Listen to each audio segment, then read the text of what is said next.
Искам да задам един въпрос и този въпрос моля да бъде с коментар. Вчера, докато се моля, Святия Дух ми каза нещо много важно и специално.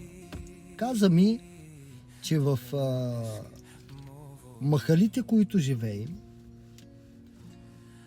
е като библейският Египет. Тоест, ако днес хората ни отидат на работа, не работят, са почти зависими от някого и от някой, и когато ми го каза, си замислих и казах, това е така. Защото хората днес трябва да бачкат, да работят, да изкарат прехраната си. И евентуално от тая гледна точка аз много сериозно се замислих върху думите на Святия Божи Дух. Другото, което ми каза Святия Дух, каква е разликата между библейският Египет и сегашният Египет или нашият живот в кварталите, по махалите, в градовете и в другите разселени места. Откри ми, че докато в библейският Египет е имал един фараон, в сегашните квартали и махали, които са Египет и хората, които са в духовно робство, почти всички са станали фараони. Тоест, стават лидери, стават шефове, стават босове, стават всякакви и по този начин се опитват да се вкарат в филми и се филмират.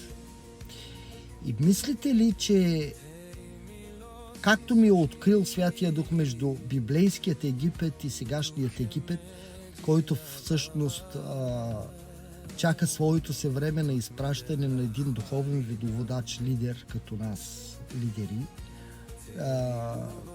нека да се зададем въпроса дали сме Моисеевците, които имат властта и силата от Бога да се опълчат срещу фараона и да му кажат, че са изпратени от Бог. Вижте какво казвам. Че са изпратени от Бог, за да предупредят фараона, че той трябва да пусне народа на Бог да му служи. Тоест той трябва да пусне народа на Бог на свобода, да му служи с дух и истина. Църквата на Бог дали служи на Бога с това?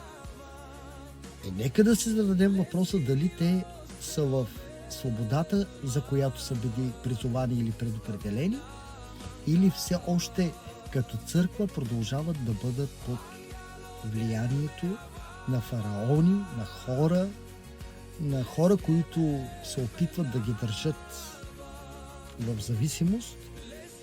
И нека да се зададем въпроса от кого сме зависими. В коментарите пишете дали е истина това, което казвам или не. Бъдете благословени в името на Исус. Амин.